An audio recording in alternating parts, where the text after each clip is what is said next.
This is an object. Hang on, let me orient the camera towards that object so you can see it better. We're talking about object-oriented programming today. Object-oriented programming, a thing that is not at all controversial nowadays, and I have never actually taken the time to really go into it and see what it's all about, and this is what I'm doing today. And I think a great way to do this is making a small RPG combat system.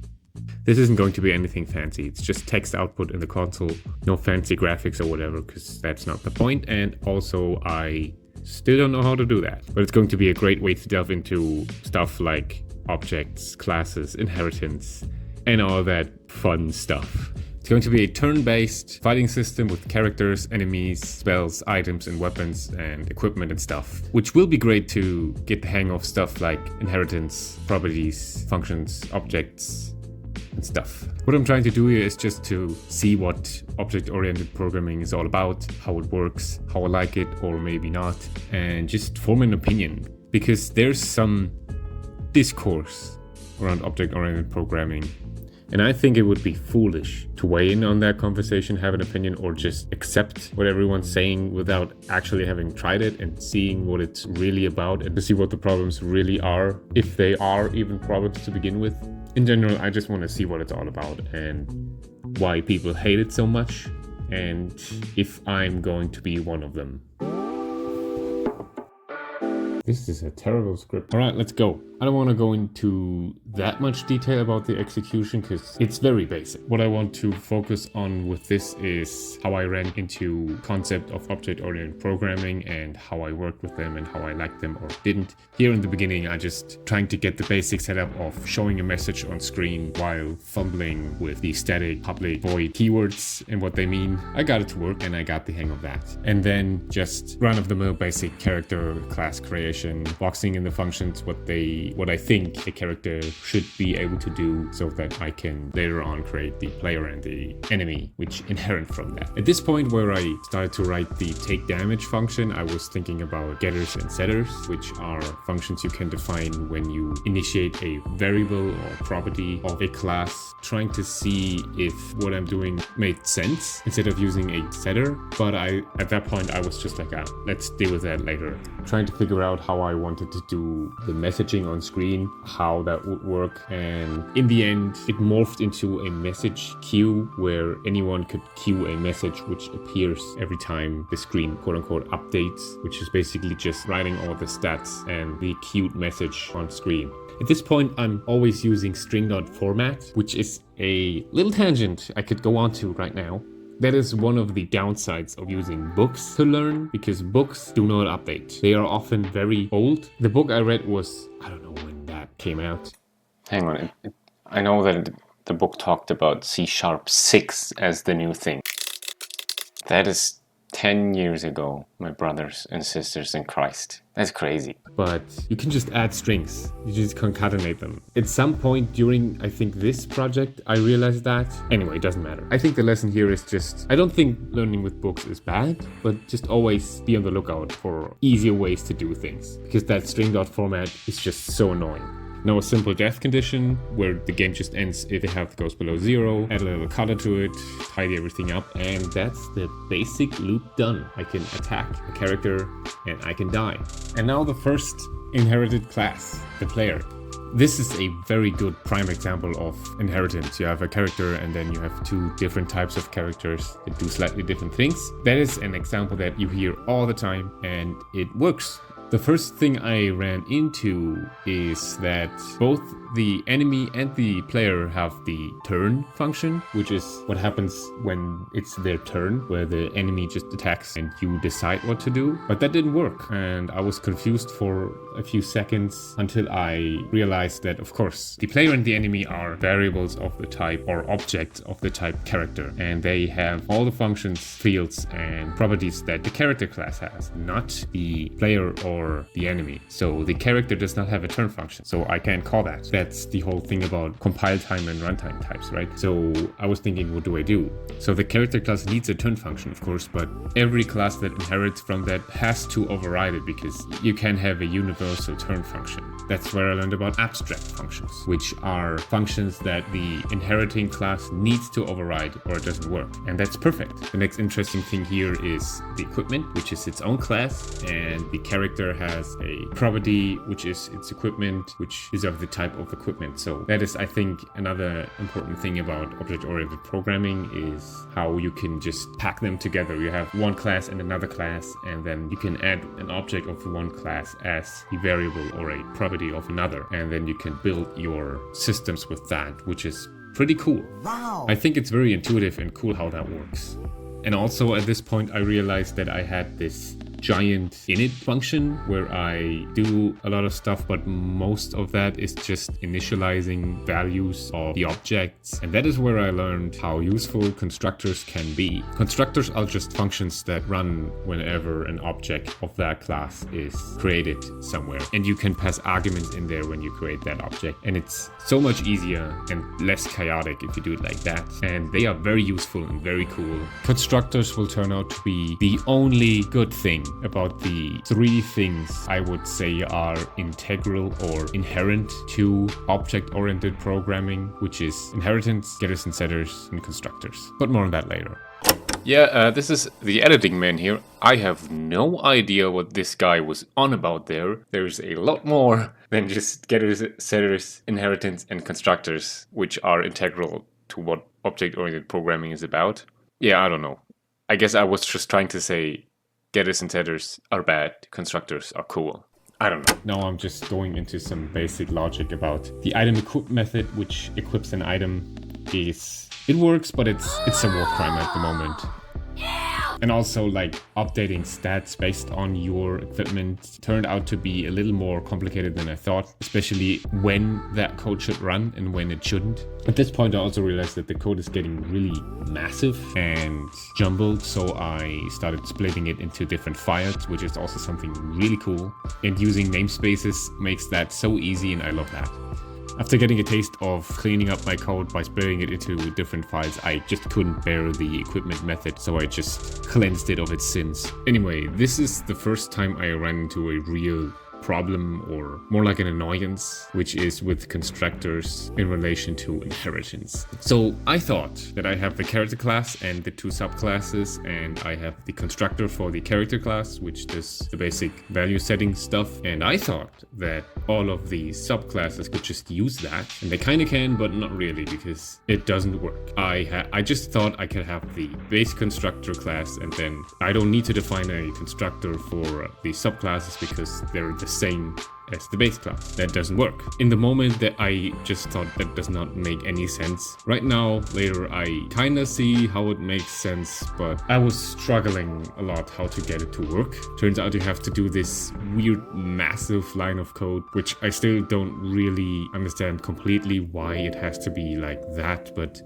okay, it works. But staying on the topic of constructors and inheritance, later on when I actually had the case where I have a subclass that has a different constructor to the base class, things got weird. So I have the item class, which has a constructor which is just setting values again, and I have the equipment, which inherits from item and has a different constructor with different arguments, but still the same, just setting values. The way I thought that would just work did not at all. I have the base class constructor with its arguments and the equipment, which has different arguments. That did not work. It gave me some error about arguments. So I thought, okay, I kind of remember reading that if you want to have a different constructor in the subclass, you need to have a constructor in the base class which has the same structure of the constructor you want to use for the subclass and override it. So I did that and it didn't work. The error said there is no constructor in the base class that takes 0 arguments, which makes 0 sense to me. Still, I don't know, but I added that, an empty constructor with 0 arguments, and it works.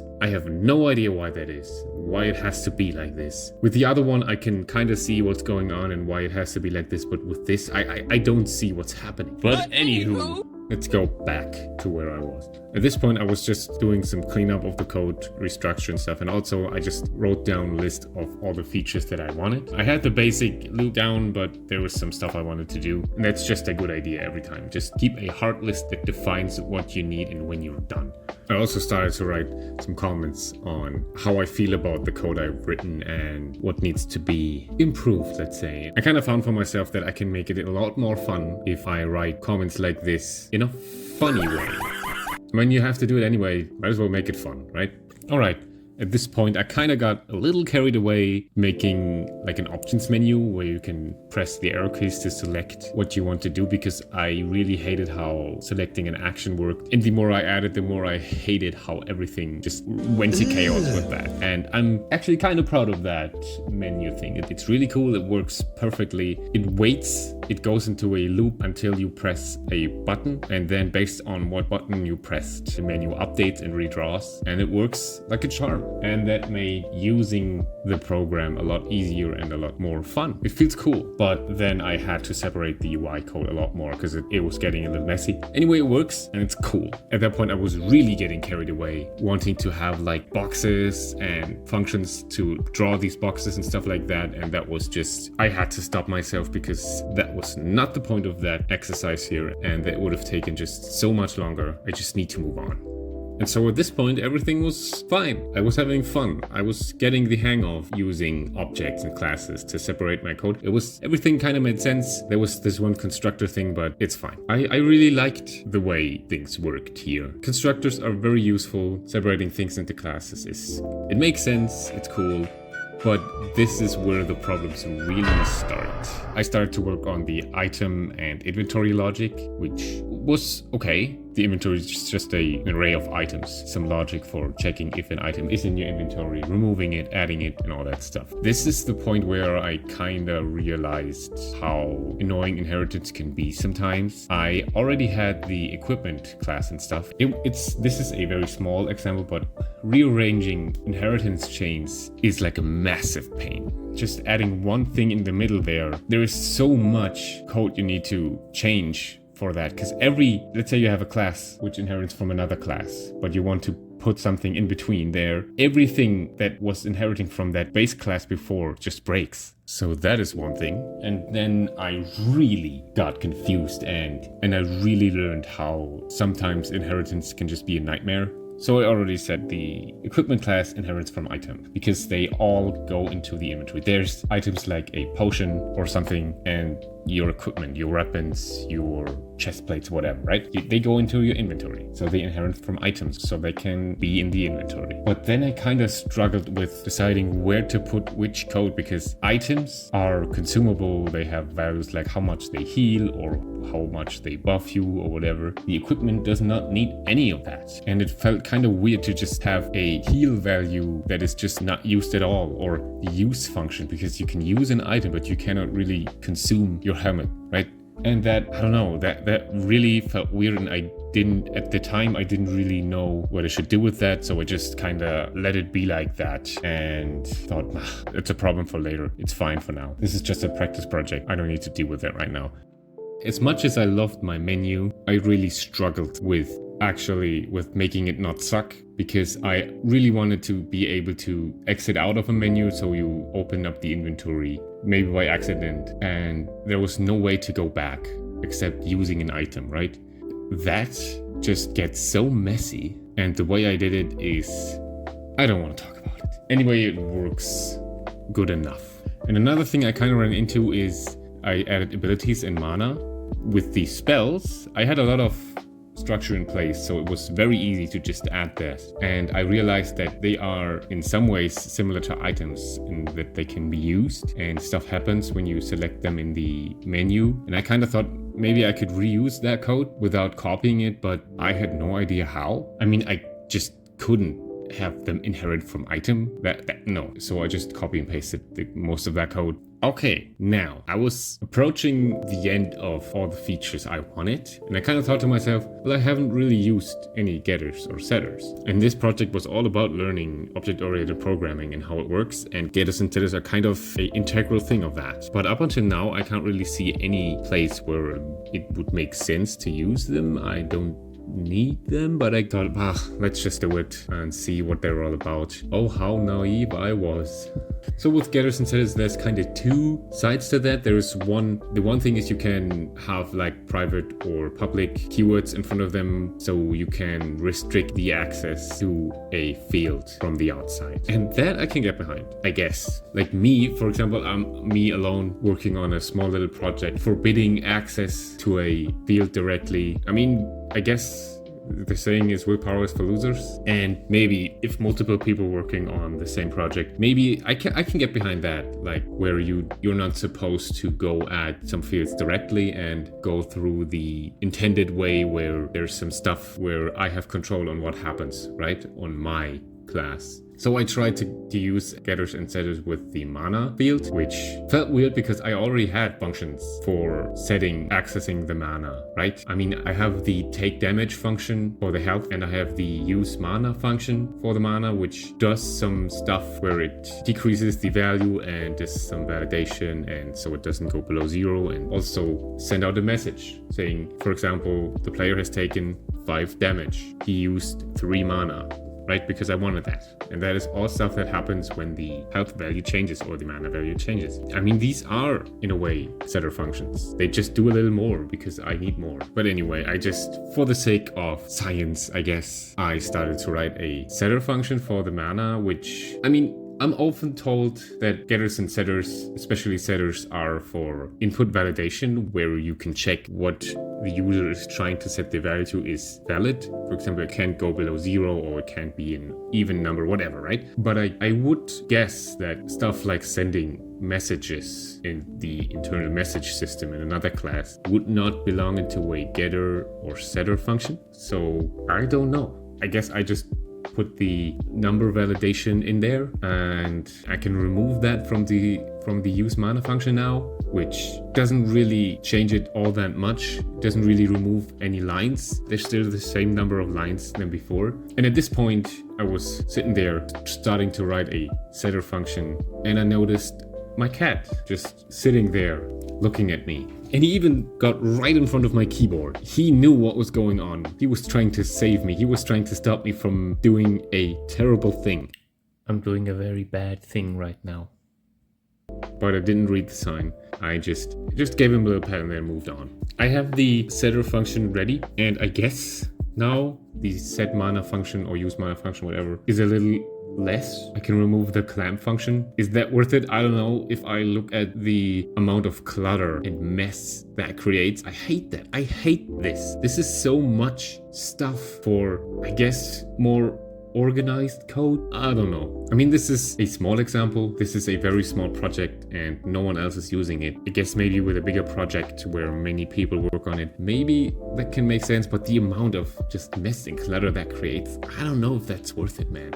And at this point, I was like, okay, that's fine. Again, maybe that makes sense. I guess there are uses for bigger projects for this. Maybe I'm just weird for hating it so much. But there was more. I was ready to move on, but it didn't work. It did some weird stuff. The program kind of froze, and then weird stuff happened. And I was stumped for a little bit. My brain was very smooth at that time because it was very obvious what's happening. Many of you already were like screaming probably. Oh yeah, of course. This calls the setter function again. So it's recursive. What the fuck? Yeah, of course it doesn't work. At that point I was like, what the fuck is the point then? And the way to do this is you have another variable. You have the field, which is the external thing, which has the getters and setters, which you can access from the outside. And then you have the internal field. The other one is the property, right? Now I have two variables with the name mana. One is capital and the other is lowercase. And now when I set the property of mana to some value with the capital M mana. What happens is that I set the internal field with the lowercase mana, and then I had to write the getter function, which when I try to access the capital M mana property, it returns the lowercase m mana field. So it's just, so you have the value, the mana internal field, and then the property is just a facade, I guess. It's a front that is just there to read the value and just pass it out to the other one. That is insanity. That's just insane. Look at this nonsense. Okay, yes, I am a smooth brain, small boy, simpleton programmer who's making a very small project alone. Maybe there is an argument that this makes sense in some way in some massive project.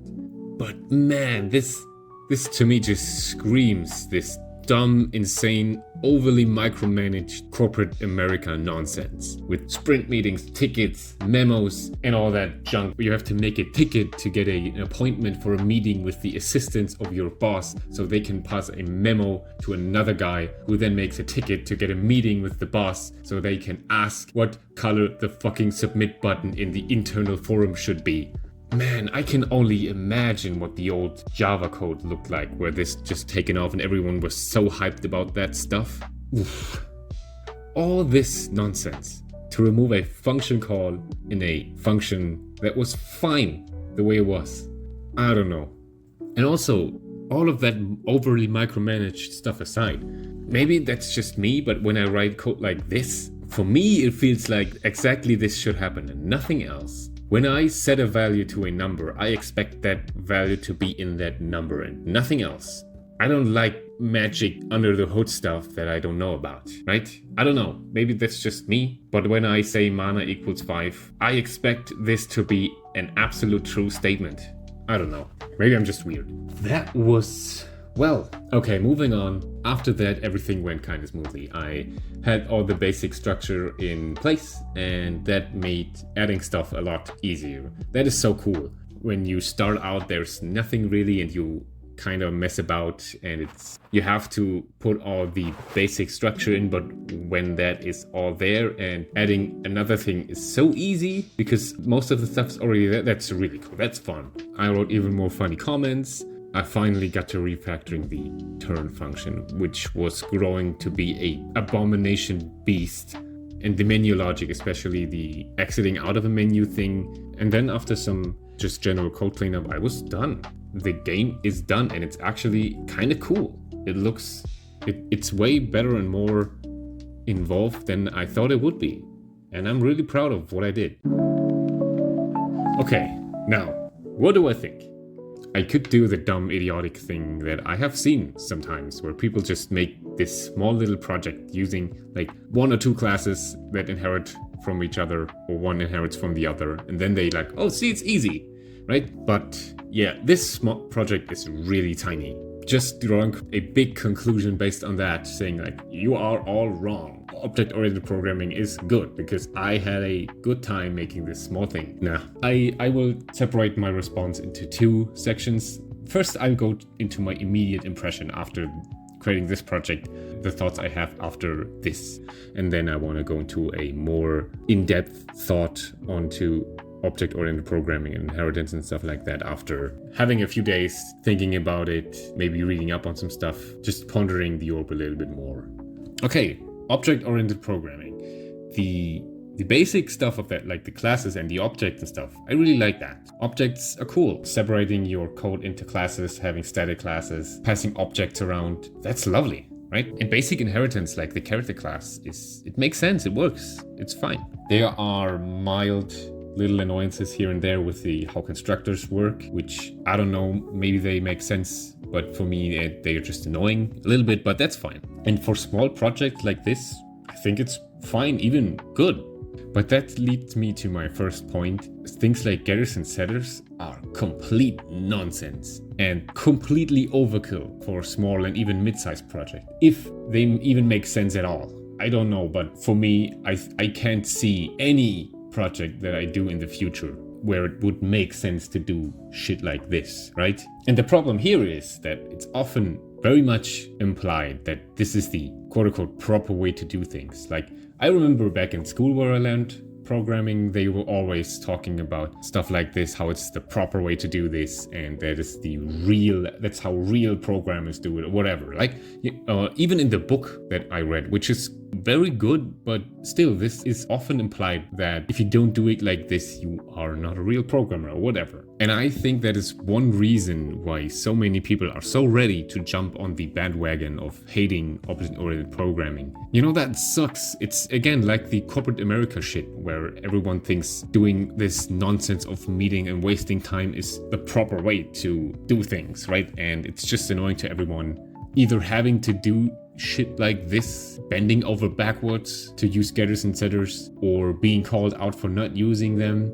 I get why people are annoyed. Now, inheritance makes sense many times, but sometimes it feels unwieldy. I already went into the whole item and equipment problem I had. Sometimes it feels like I really need to bend over backwards to make it fit the thing I want to do. Like, it feels like I have to use inheritance for this, but it just doesn't really work. Like, it's not the right tool. Also, inheritance feels so rigid. Like, changing a thing there with inheritance change is scary because that leads to so much stuff breaking and so much code needing to be edited. It's that it feels clunky sometimes. But one very positive thing I gained from this, I have a much better understanding of things like game engines, where a lot of that structure stuff is going on under the hood. I often make games with Godot in my free time, and I really have much more understanding of what's really going on with object and classes and what that means, like the dot syntax, what's actually going on, and that really helps, and it's just cool. It's cool to look at a thing and say, yeah, I understand what's going on there. So overall, my first impression is fine. It's a solid foundation. I like a lot of stuff. I'm really starting to see why people might have problems and why many people are so ready to jump on the bandwagon. There's things I like and there's things I really, really hate. Okay, now, I had a little more time to think about it. I read some stuff, but not too much. I want to form my own opinion. I just sat back, thought about it, pondered the orb. I think I have some points to make. Maybe some interesting points, even. First of all, in the last few years, object-oriented programming has become an easy target on the internet, right? There's a lot of discourse on it. And in general, I feel like there are two and a half-ish sides on this whole discourse. First, on the one side, there are a lot of people just jumping on the bandwagon, just repeating, oh, OP bad, because the internet said so, but you quickly realize that they don't really know what they're talking about. I mean, kind of like me, but at least I'm honest about it. And then there are the people who actually know what they're talking about, and they really go into why they think object-oriented programming has problems and what these problems really are and what they mean. And then there are the people that are kinda in between there. The people who actually have real programming experience. Maybe they are even actual programmers, not just people on the internet talking about programming. And they have been annoyed with object-oriented programming for years. Maybe they had to be Java developers, these poor souls. And they are just happy to see object-oriented programming finally get slandered and finally feel that it's okay to speak out on the annoyances. Funnily enough, when people talk about the problems with object-oriented programming, it's rarely ever about the thing it's named after, being object-oriented. With objects and stuff, where you pass objects around. From what I see, there are three general problems that people talk about. It's inheritance, boilerplate, or the over-engineering, and then mutable state. To get the last one out of the way first, I am way too inexperienced and smooth-brained to talk about things like mutable state and all that, so I'm not gonna even attempt it. But from what I've seen, it seems to be about how it's difficult to refactor and see what's going on, as opposed to going with the more functional programming approach. And again, I know nothing about that. But to me, it kind of reads like a matter of preference, like the whole cat versus dog debate, where both sides can put out valid arguments on why their choice is objectively better, but in the end, it doesn't really matter. I mean, just go with what you like. I don't need to write a 4,000 word essay to justify that I'm a cat person. Let's move on. The whole boilerplate problem, I really think that's a bit overblown. Well, I am a little biased on that. A lot of boilerplate code is structural in nature, and I'm a weird structure-loving freak, so... But that aside, I mean, we have IntelliSense, code completion, and I really think most of the time when people talk about boilerplate, they are talking about unnecessary structure and over-engineering, and I really think that is a big factor in why so many people get so worked up and are so ready to jump on the trash talk bandwagon. OOP comes with a lot of baggage about design patterns and best practices, like singletons, factories, and all the other proper way to do things. And like I said, very often when object-oriented programming is taught, it's still often implied or outright stated that these over-engineered solutions are the right way to do this. That's how real programmers do things, when in reality 90% of the time they are nonsense and overkill. Nobody likes over-engineering, nobody likes corporate America. I mean, again, it's really, if you think about it, it's so similar to the whole corporate America nonsense. And that is also, I think, a reason why this whole object-oriented thing has caught on back in the day so much. At this point, I remembered a video I stumbled upon a few years ago. I think it's called OOP is embarrassing or something like that. It's funny now because this video was way ahead of its time. He was trashing OOP before it was cool, and he actually made some good points on the whole over-engineering thing. Back then, however, the video wasn't really received that well. Back then, most of the comments were people pushing back, feeling personally attacked, and understandably so. I mean, the video made valid points, but the whole tone of it was very condescending and cocky. This is the most important video about programming you'll ever watch. It's, I think, quote in this video, right in the beginning. It really felt like this video implied if you do this, you are an idiot. And no one likes to be called an idiot, especially when they're just doing their job. Funnily enough, the video has gained more traction again these days. I wonder why that is. And if you look at the more recent comments, they are a lot more sympathetic and agreeing. People are just fed up with all the nonsense. But the thing is, all of this stuff is optional. You can just not do these things. I mean, you probably have to sometimes because your boss wants to, but I don't know, sucks to be you, I guess. So while these are all valid points, they are more a problem of like corporate culture and not really an inherent problem of object-oriented programming itself. And there the keyword already was, inheritance. There are many excellent videos and articles that talk about what the problem with OOP really is, and almost all of them are mostly about inheritance. Inheritance creates a lot of coupling, a lot of unnecessary abstraction, boilerplate, and can be a nightmare to expand, refactor, and maintain. Let's go back to the problem I had with the equipment in the item class. I had the base item class that had all the functionality I wanted items to have. They can be put in an inventory, they can be consumed, and they have properties that define what happens when they are consumed, and stuff like that. Everything is fine. Then the equipment comes along. A piece of equipment is an item you can have in your inventory, but it has a lot of other stuff it needs to do, like be equipped and boost the player's stats when equipped. No problem, that's what subclasses are for, right? It inherits from item and can be expanded with the functionality it needs. It can even override the use function, so it gets equipped instead of consumed. But now, every piece of equipment has a bunch of functionality and values it does not need, because when you inherit from a class, the whole structure is forced on the subclass. After a few minutes of hashtagging, I decided I just didn't want to deal with that and just moved on. The solution would have been to create another subclass, like consumable item, and put all the consumption logic in there. But now, all the items I already implemented would have broken, along with any other potential class that were coupled to it. So this one little change creates this cascading effect of rewriting and refactoring. And this is going to be a constant problem. Every time I want to add something that doesn't really fit perfectly into the structure of the base class, I have to bend over backwards and create even more abstraction, even more coupling. I mean, this example, it's fine. It's just two subclasses, but you can see how this can get out of hand fast. It was at this moment I kind of realized something I think might be the main problem here. Inheritance is trying to solve two very different problems at once. Okay, what do you mean by that? What do you think is the main use of inheritance? What are you trying to accomplish when you create a class that inherits from another? To reuse the functionality of the base class, right? That's what most people talk about when they talk about inheritance. I mean, that's what's happening with the character class. The enemy and the player do a lot of the same thing, so instead of writing the same functionality twice, I create the character class that has all the code in it that I want to reuse for the player and the enemy. I mean, that's all fine and dandy. It works, life is good. Let's go back to the item and equipment code. Why do I want the equipment class to inherit from item?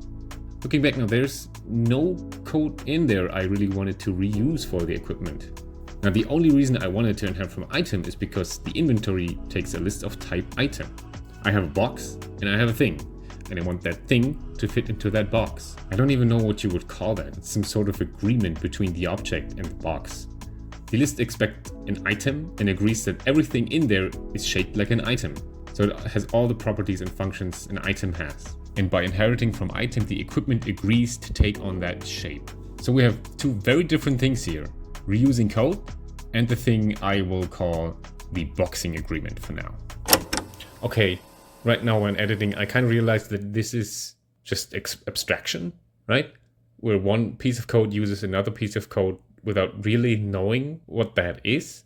So you have the character box, and then you can put anything in there that looks like a character, but the box doesn't know if it's actually a player or a character or an enemy. I guess abstraction encompasses more, and I think it's not really what I'm trying to get at here. And to reduce confusion, I'm just going to keep calling it boxing agreement because it makes it easier to understand what I'm trying to say here, I think. Now, to be fair, very often it makes sense to lump these two problems together. The character class is a classic example of that. The player uses a lot of code from the character class. We also want to put it into a character-shaped box. It's a basic is relationship, right? Every player is a character, but not every character is a player. And this type of thing is where inheritance works really well. It's kind of made for that. But there's also a lot of areas where it does not make sense to lump them together. For example, I had the item and spell thing where items can be used and then stuff happens, like you get healed or you get a buff or something. And I have spells that you can use and then stuff happens, like healing or dealing damage, or you get buffed or whatever. And this is a very good example of where I only want to reuse code, but there's no reason whatsoever to be coupled to the item class with that. Spells have nothing to do with items and vice versa. I don't even know how you would do that with inheritance without committing a war crime. And we've already talked about the equipment example at length. Here I only wanted to have a thing fit into a box without reusing any code. And I think that this really is the core of most of the problems that arise with inheritance. With inheritance, you are forced to cram two solutions into a space where there's only one problem. So inheritance often forces you to create more problems to fit its multiple solutions. Now that's a quote right there. I already talked about how the solution to the equipment thing would have been to create more classes and abstract the item class even more. So very often the solution to the problem that inheritance creates is even more inheritance. It's kind of like when people are in bad financial situations and they are forced to make decisions that will put them into even worse financial situations later on. I guess that's a clickbait title right there. Inheritance equals poverty? Question mark, question mark? Okay, now we know what the problem is. Cool. But what now? How do we solve this? Well, I guess we need separate solutions for the two problems, right? And now I can finally talk about composition. Composition of inheritance is another phrase that people just toss around without really knowing what they're talking about, why you should actually prefer one over the other. Many people just throw it out to sound smart, and I'm still waiting on I used composition, by the way, to become a thing. Composition is a way to reuse code via components. So for example, instead of the player and enemy sharing the health logic via inheritance, you could create a health component class. Put all the health logic in there and give the player and the enemy a property of type health component, and then they can access the code via that property. Or a more sensible example would be to create a use event class and give both the item and the spell class a use event property, allowing both of them to reuse the event logic without coupling them together at all. And that's what composition is, a clean way to reuse code and nothing else. But composition is only one of these solutions, and that's what many people miss. There are two problems, remember? We still need to find a way of creating that boxing agreement thing. And that is where interfaces come in. In many ways, interfaces look very similar to classes. You define them in a similar way, and a class can implement that interface, which looks the same as inheriting from a class. The difference is when defining an interface, you don't put any actual code in there. You only define what properties and functions a class needs to have when it wants to implement that interface. What these functions do does not matter. They only need to be there. So when a class implements the interface, you are guaranteed that it has all the properties and functions defined in the interface. In other words, you define the shape of an object. And interfaces can be used as types the same way classes can. So if you have a list of type inventory item, any class that implements that interface can go into that list. And that is just that boxing agreement thing we talked about. interfaces are a way to implement this without forcing you into a rigid chain of inheritance. Also, one class can implement more than one interface, which makes sense if you think about interfaces more like boxing agreements. If for whatever reason I wanted to have an enemy in my inventory, I can do that. This is an enemy. It fits into a character shaped box, but also a inventory item shaped box. Kind of makes sense, right? So now we have proper solutions for both problems. Now, should you always do that and never use inheritance again? I don't know. I'm not gonna pretend that I'm in any way equipped to make any judgment on that. But at least now, if anyone ever tells you should prefer composition over inheritance, you can say, well, actually, it should be composition plus interfaces over inheritance. Because I mean, in the end, this is what it's all about, right? We aren't here on the internet to learn, exchange knowledge, give advice, and give constructive critique. No, you fool. We're only here to prove moral and intellectual superiority over others. I mean, that's all this video is. It's a very elaborate way to say, I am intellectually superior to you because I can actually talk about the real problems of inheritance, but also morally superior because I can admit that I'm inexperienced and in no position to tell anyone what to do. So yeah, I'm the best, you suck, I win, bye bye! I kind of wanted to break the streak of me getting all fuzzy and inspirational at the end of my videos. So yeah, another thing done. It's been a hot minute since I made a video. I mean, you know, life happens, but also I said that I wanted to do less video making and more programming, and I did that. This was very fun. The project was fun and the video was fun. I like to talk about stuff like that. Again, I wanted this to be a very small, just talk about what I did, but of course, it'd never be like that. Anyway, on to the next one.